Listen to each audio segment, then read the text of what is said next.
2nd Esdras, chapter 7, verses 70 through 140.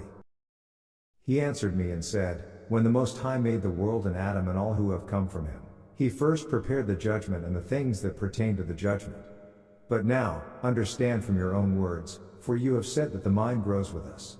For this reason, therefore, those who live on earth shall be tormented, because though they had understanding, they committed iniquity, and though they received the commandments, they did not keep them, and though they obtained the law, they dealt unfaithfully with what they received.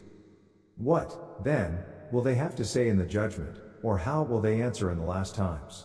How long the Most High has been patient with those who inhabit the world, and not for their sake, but because of the times that he has foreordained.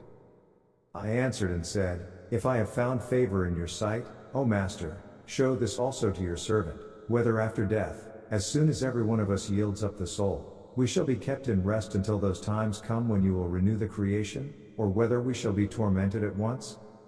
He answered me and said, I will show you that also, but do not include yourself with those who have shown scorn, or number yourself among those who are tormented.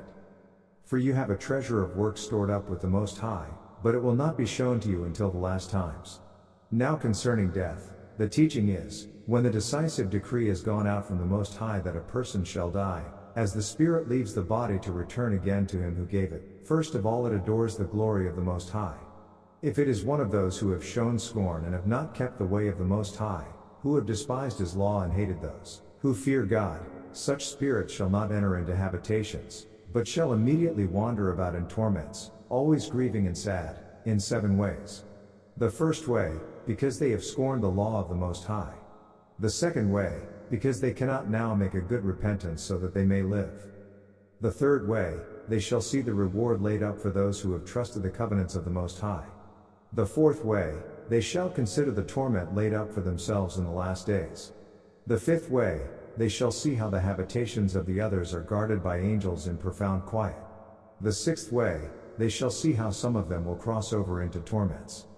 The seventh way, which is worse than all the ways that have been mentioned, because they shall utterly waste away in confusion and be consumed with shame, and shall wither with fear at seeing the glory of the Most High, in whose presence they sinned while they were alive, and in whose presence they are to be judged in the last times. Now this is the order of those who have kept the ways of the Most High, when they shall be separated from their mortal body. During the time that they lived in it, they laboriously served the Most High, and withstood danger every hour so that they might keep the law of the lawgiver perfectly. Therefore this is the teaching concerning them. First of all, they shall see with great joy the glory of him who receives them, for they shall have rest in 7 orders. The first order, because they have striven with great effort to overcome the evil thought that was formed with them, so that it might not lead them astray from life into death. The second order, because they see the perplexity in which the souls of the ungodly wander and the punishment that awaits them. The third order, they see the witness that he who formed them bears concerning them, that throughout their life they kept the law with which they were entrusted. The fourth order, they understand the rest that they now enjoy, being gathered into their chambers and guarded by angels in profound quiet, and the glory waiting for them in the last days. The fifth order, they rejoice that they have now escaped what is corruptible and shall inherit what is to come, and besides, they see the straits and toil from which they have been delivered, and the spacious liberty that they are to receive and enjoy in immortality. The sixth order, when it is shown them how their face is to shine like the sun, and how they are to be made like the light of the stars, being incorruptible from then on.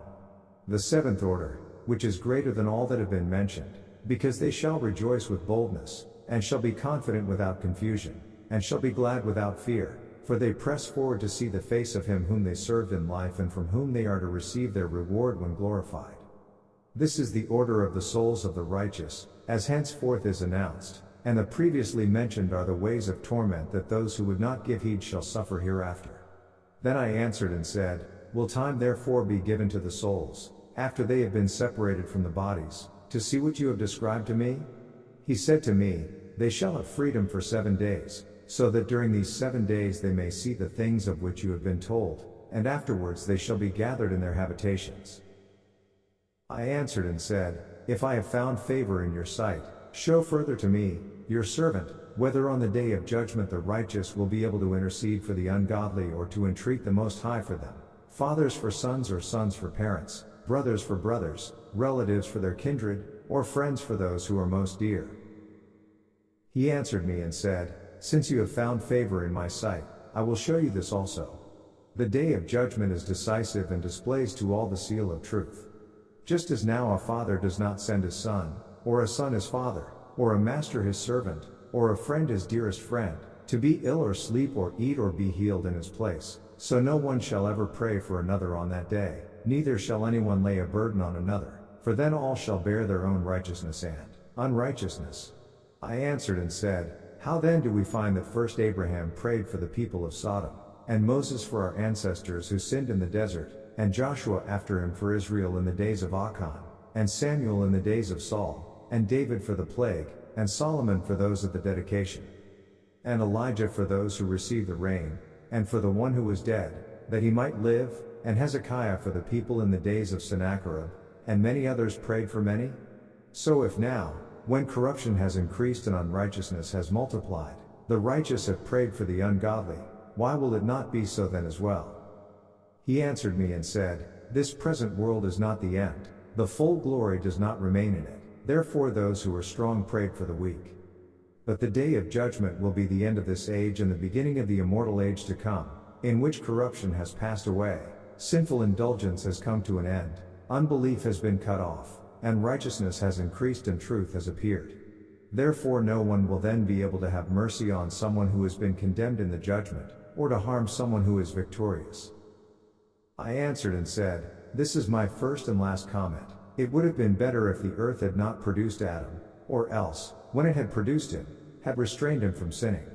For what good is it to all that they live in sorrow now and expect punishment after death? O Adam, what have you done?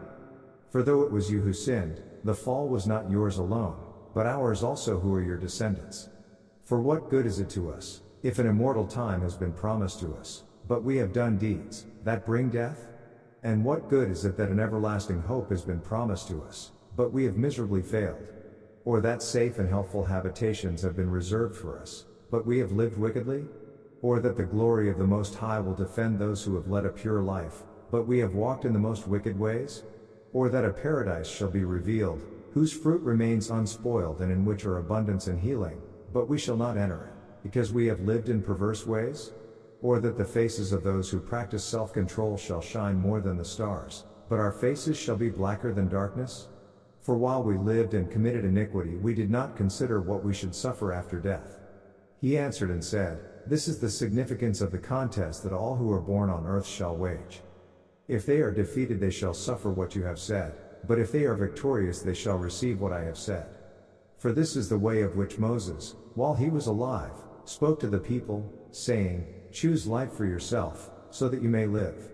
But they did not believe him or the prophets after him, or even myself who have spoken to them. Therefore there shall not be grief at their destruction, so much as joy over those to whom salvation is assured. I answered and said, I know, O Master, that the Most High is now called merciful, because he has mercy on those who have not yet come into the world, and gracious, because he is gracious to those who turn in repentance to his law, and patient, because he shows patience towards those who have sinned, since they are his own creatures, and bountiful, because he would rather give than take away, and abundant in compassion, because he makes his compassions abound more and more to those now living and to those who are gone and to those yet to come. For if he did not make them abound, the world with those who inhabit it would not have life, and he is called the giver, because if he did not give out of his goodness so that those who have committed iniquities might be relieved of them, not 1/10,000th of humankind could have life. And the judge, because if he did not pardon those who were created by his word and blot out the multitude of their sins, there would probably be left only very few of the innumerable multitude.